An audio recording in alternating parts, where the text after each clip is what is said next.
आंबो नुदों जे बिथाङा एपइन्टमेन्टनि बाथ्रा बुंदोंमोन आं नाजादोंमोन एपइन्टमेन्टनि बाथ्रा नाथाय आंबोथ' गुवाहाटीयाव थाबाय थाया मालाबा गेप जायो जेब्ला बुङो बेवहाय माने मा होनो जायनि एपइन्टमेन्ट बिदोंमोन बिथाङा सोलाबा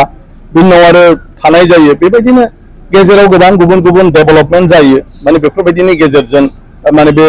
बाथ्राफ्रा उनावहाय माने माबा गैयै जालांनानै बिदि मालाबा एपइन्टमेन्टखौथ' आं होनो हाया व्यक्तिया होनांगोन दा दिनैथ' आं बे समाव मा जायामोनखौ आं बुंजोबनो हाया नाथाय बे सैथो बाथ्रा जे बे समाव सावरायनो आंखौ माने एपइन्टमेन्टनि बाथ्रा बुंदोंमोन बेनि थाखाय आंबो हाजासे नाजादोंमोन नाथाय मालाबा सम गोरोबा मालाबा बयबो बावनानै थाथ'यो बेफोरबायदिनि गेजेरावनो हयथ' जोबनायाव जाहैयाखै नाथाय गोबां बेबायदिनि बेलायाव सावरायबोनायाबो जाबाय थादों दा ओंखायनो बेफोर मोनसे आलादा बाथ्रा जों बेफोरखौ रायलायनानै जों फोजोबनो हाया बेखौ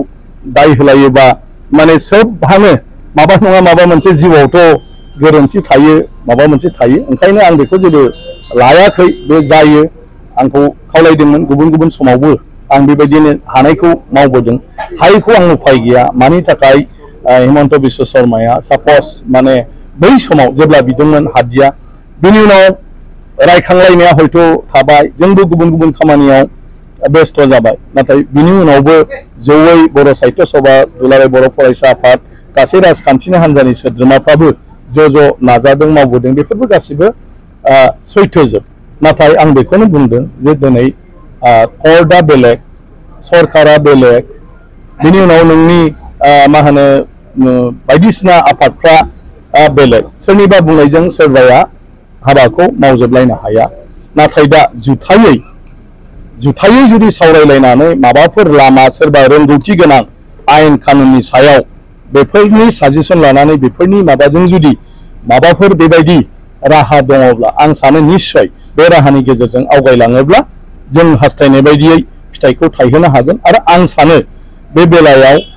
जोंनि माने सरकार आरो बड'लेण्डनि सरकार आरो लोगोसे जोंनि सागनगिरिफोर आफादनि मानसिफोर आं सानो थारैनो रायलायलायगासिनो दङ आरो बे रायलायनायनि गेजेरजों माबा नङा माबा मोनसे लामा ओंखारगोन नाथाय दिनै कर्टखौ रावबो दाय होनानै बुंनो हाया बा गेरेन्थि लानानै बुंनो हाया ओंखायनो बेखौ पाब्लिकआवबो हयथ' बेफोर बाथ्राया माने मिडियानि गेजेरजों रावबो खोथा होननानै बुंनो हाया जे आं ओरै खालामगोन खिन्थु आं सानो जे जोंनि दैदेनगिरि आरो सरकार थारैनो बे बेलायाव सिरियास जोब बयबो आरो बेखौ लानानै बिथांमोना सावरायगासिनो दं आरो आं सानो बिनि गेजेरजों माबा मोनसे थारैनो लामा ओंखारगोन आरो बे लामानि गेजेरजों आवगायलाङोब्लानो हयथ' जों साननाय जों लुबैनाय जों हास्थायनाया मोगथाङाव जाफुंसारगोन दा जों बयबो खौसे जानांगौ आरो खौसे जालायनानै जों लामासो दिहुननांगौ खिन्थु बे लामा दिहुननो थांनायनि आगोल जों बेखौ बुंलायबा गोसो बायगोन आरो जायफ्रा बेनि थाखाय बिबान लानांगौ बे मानसिफ्राबो बिबाननिफ्राय एरखेनो नाजागोन ओंखायनो जों दा बे बाथ्रायाव थाङालासे फैबाय थानाय समाव जों माब्रैहाय जि जालांबाय आरो बेबायदि जाहाथे जाया मोजांसिन जों बोरै खालामनो हायो बिनि थाखायसो जों बयबो खामानि मावनांगौ आरो बिनि थाखाय मावग्राफोरखौ थुलुंगा होनांगौ गतिके आंनि माबाया बेनो आरो खावलायनाया आरो आं जेखौ बुंदों बेबायदि जाबोदों बेखौथ' आं मानो दाय होनो जे आंखौ मानो बिदि बुंदों खिन्थु बेफोर गासिबो बाथ्राफ्रा सैथो नाथाय समनि गेजेराव माब्ला सोरखौ मानो सम होनो हादिया बेफोरनिबो गोबां जाहोनफोर दं बिनि उनाव जों मानो नाजाथाबबाय थादिया बे गोलाव समनि गेजेराव बायदिसिना डेभेलपमेन्टफोर जालांनायनि उनाव बबेबा खोथाफ्रा अप्रासंगिक जालाङो माने सम बारोब्ला सोबावनो बे आरो बाथ्राया थाहैबाय थाया गतिके मानि थाखाय आंबो मोनथिला जे मानो खिन्थु बाथ्राया सैथो जे बिथाङा बे समाव नाजादोंमोन आंबो नाजादोंमोन नाथाय जायाखिसै बे जायैनिखौ आं बेबायदि एक्सप्लेनेसन होनो लुगैया ओरैबायदि नालाय होननानै बेखायनो जायाखिसै खिन्थु जायाखिसै समाव जानांगौमोन बेफोरो हयथ' जायाखिसै खिन्थु माखासे प्रसेसा जाबोलायबाय थागोन खिन्थु जोंनि आखायाव गैया जों बर'नि गासै आफादनि आखायावबो गैया सोरबा चिफ मिनिस्टारनि आखायावबो गैया नाथाय जिहेतु दायित्व दंलायो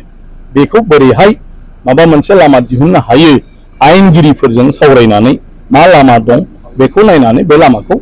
दिहुनलांनाया जोंनि दायित्व आरो बेखौनो दा बयबो खौसे जानानै मावलांनांगौ